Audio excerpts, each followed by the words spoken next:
Chief Justice Roberts, Vice President Harris,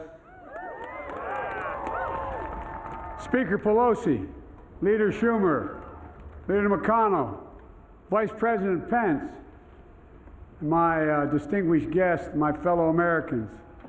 This is America's day. This is democracy's day, a day of history and hope, of renewal and resolve. Through a crucible for the ages, America has been tested anew, and America has risen to the challenge. Today, we celebrate the triumph not of a candidate, but of a cause, the cause of democracy. The people, the will of the people has been heard, and the will of the people has been heeded. We've learned again that democracy is precious. Democracy is fragile. And at this hour, my friends, democracy has prevailed. So now, on this hallowed ground where just a few days ago, violence sought to shake the Capitol's very foundation, we come together as one nation, under God, indivisible, to carry out the peaceful transfer of power as we have for more than 2 centuries. As we look ahead in our uniquely American way, restless, bold, optimistic, and set our sights on the nation we know we can be and we must be. I thank my predecessors of both parties for their presence here today. I thank them from the bottom of my heart, and I know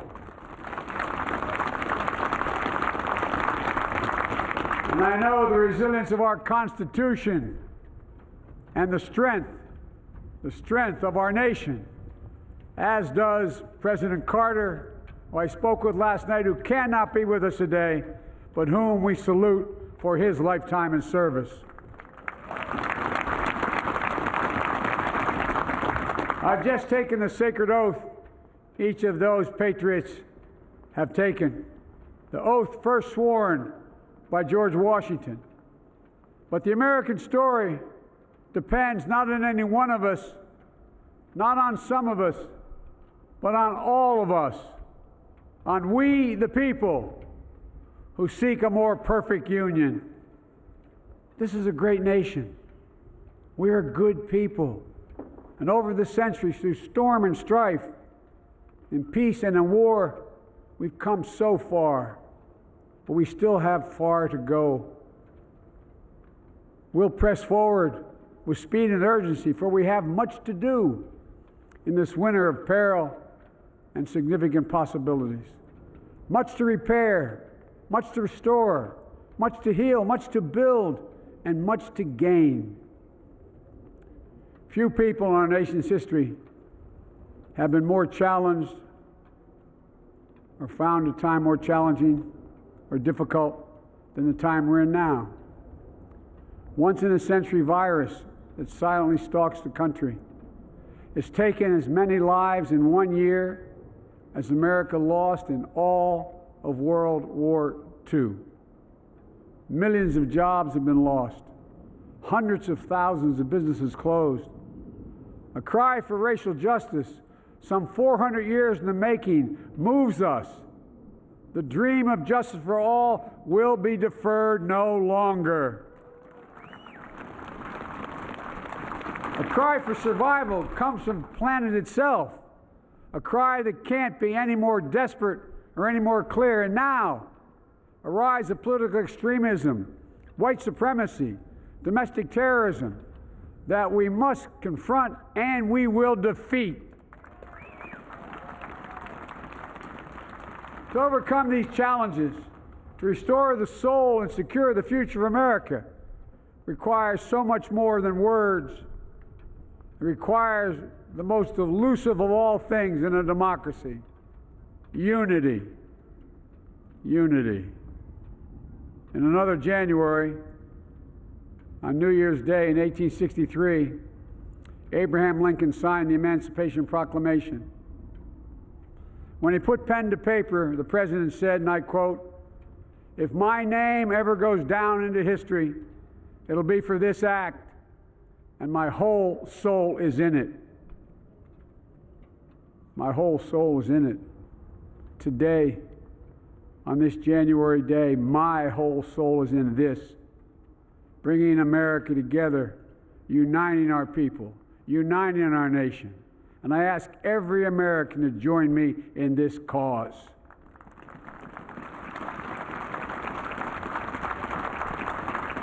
Uniting to fight the foes we face: anger, resentment and hatred, extremism, lawlessness, violence, disease, joblessness, and hopelessness. With unity, we can do great things, important things. We can right wrongs.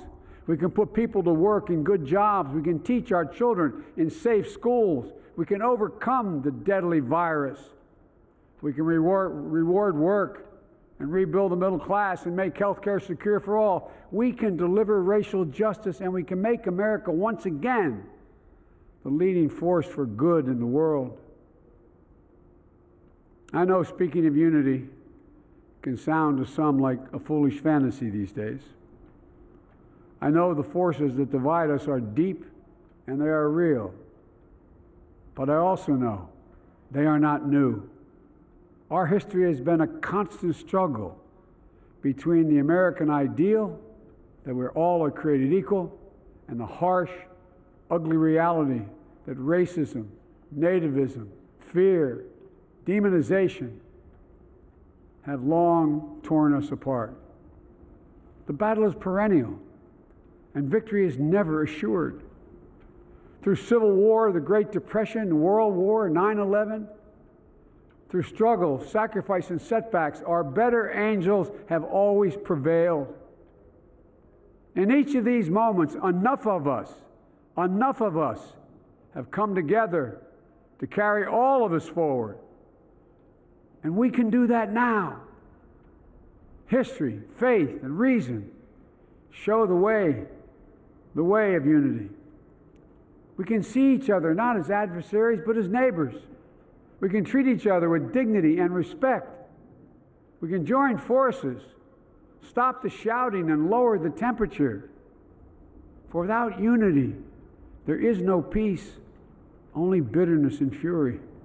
No progress, only exhausting outrage. No nation, only a state of chaos. This is our historic moment of crisis and challenge, and unity is the path forward. And we must meet this moment as the United States of America. If we do that, I guarantee you we will not fail. We have never, ever, ever, ever failed in America when we've acted together. And so today, at this time, in this place, let's start afresh, all of us. Let's begin to listen to one another again, hear one another, see one another, show respect to one another. Politics doesn't have to be a raging fire, destroying everything in its path. Every disagreement doesn't have to be a cause for total war. And we must reject the culture in which facts themselves are manipulated and even manufactured.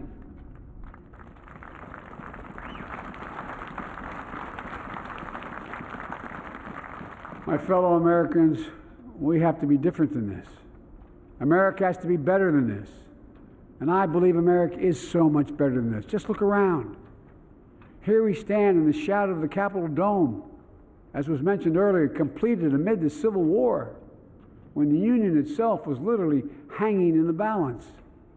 Yet we endured. We prevailed. Here we stand, looking out on the great mall where Dr. King spoke of his dream.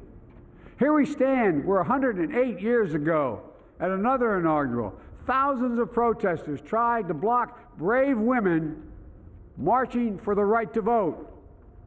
And today, we mark the swearing in of the first woman in American history elected to national office, Vice President Kamala Harris. Don't tell me things can't change. Here we stand, across the Potomac from Arlington Cemetery, where heroes who gave the last full measure of devotion rest in eternal peace. And here we stand, just days after a riotous mob thought they could use violence to silence the will of the people, to stop the work of our democracy, to drive us from this sacred ground. It did not happen. It will never happen. Not today, not tomorrow, not ever. Not ever.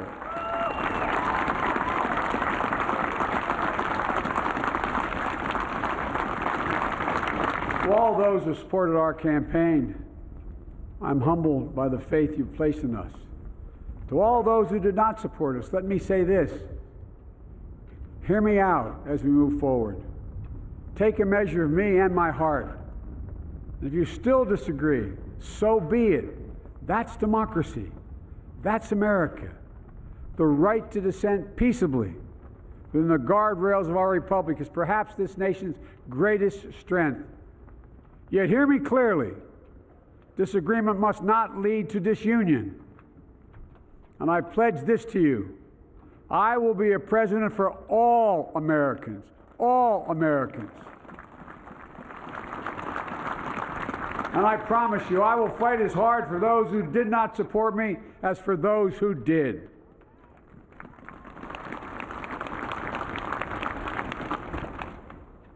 Many centuries ago, St. Augustine, a saint of my church, wrote that a people was a multitude defined by the common objects of their love. Defined by the common objects of their love. What are the common objects we as Americans love that define us as Americans? I think we know. Opportunity, security, liberty, dignity, respect, honor, and yes, the truth. Recent weeks and months have taught us a painful lesson. There is truth and there are lies. Lies told for power and for profit. And each of us has a duty and a responsibility as citizens, as Americans, and especially as leaders. Leaders who have pledged to honor our Constitution and protect our nation, to defend the truth and defeat the lies. Look,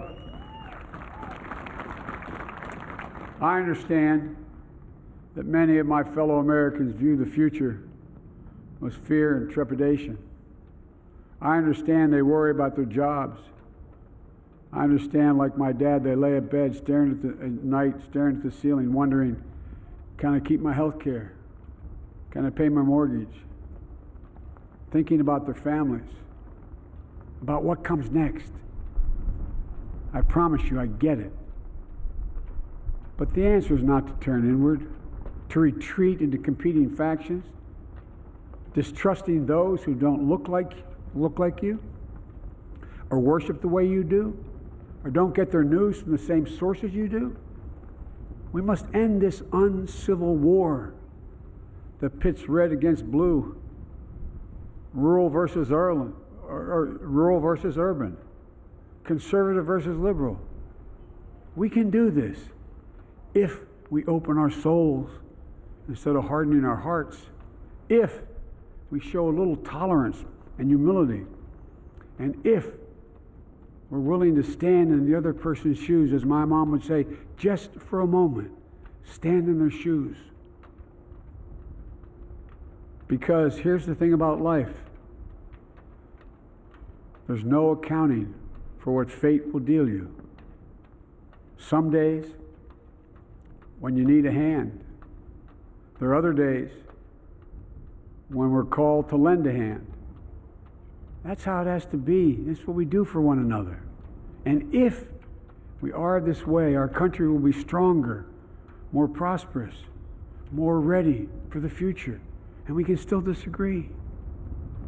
My fellow Americans, in the work ahead of us, we're going to need each other. We need all our strength to persevere through this dark winter. We're entering what may be the toughest and deadliest period of the virus. We must set aside politics and finally face this pandemic as one nation. One nation. And I promise you this, as the Bible says, weeping may endure for a night, but joy cometh in the morning. We will get through this together. Together. Look, folks, all my colleagues I serve with in the House and the Senate up here, we all understand the world is watching all of us today. So here's my message to those beyond our borders. America has been tested, and we've come out stronger for it. We will repair our alliances and engage with the world once again, not to meet yesterday's challenges, but today's and tomorrow's challenges. And we'll lead not merely by the example of our power, but by the power of our example.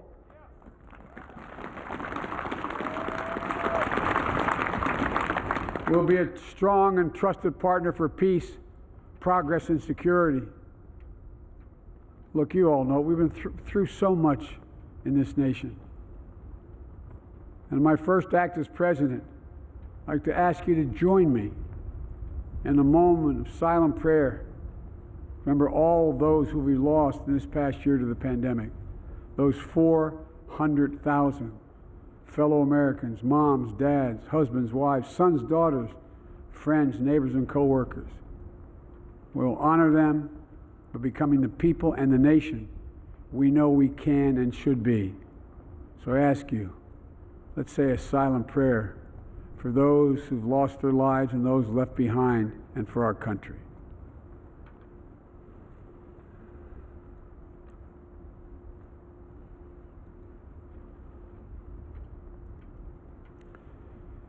Amen. Folks, this is a time of testing. We face an attack on our democracy and on truth, a raging virus, growing inequity, the sting of systemic racism, a climate in crisis, America's role in the world. Any one of these would be enough to challenge us in profound ways. But the fact is, we face them all at once, presenting this nation with one of the gravest responsibilities we've had. Now we're going to be tested. Are we going to step up? All of us? It's time for boldness, for there's so much to do. And this is certain. I promise you, we will be judged, you and I, by how we resolve these cascading crises of our era. We will rise to the occasion is the question. Will we master this rare and difficult hour? Will we meet our obligations and pass along a new and better world to our children? I believe we must. I'm sure you do as well. I believe we will. And when we do, we'll write the next great chapter in the history of the United States of America, the American story. A story that might sound something like a song that means a lot to me. It's called American Anthem. There's one verse that stands out, at least for me, and it goes like this. The work and prayers of century have brought us to this day. What shall be our legacy? What will our children say? Let me know in my heart when my days are through. America, America, I gave my best to you. Let's us add our own work and prayers to the unfolding story of our great nation. If we do this, then when our days are through, our children and our children's children will say of us, they gave their best, they did their duty, they healed a broken land.